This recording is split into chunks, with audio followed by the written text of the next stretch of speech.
ఎక్కడికక్కడ simple governance ఉండాలి, effective government ఉండాలి. Simple government, very simple.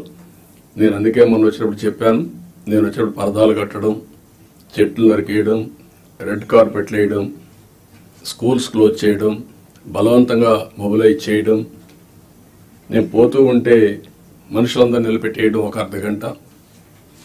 This are all not required. మేము కూడా మాకు ఒక హోదా వచ్చింది ప్రజలకు సేవ చేయడానికి. ఆ సర్వీస్ చేయడంలో ప్రజలకు ఇన్కన్వీనియన్స్ కలిగించడం కరెక్ట్ కాదు. నేను పోలీసులు కూడా పదే పదే చెప్పాను, అది తూచా తప్పకుండా పాటిస్తాం.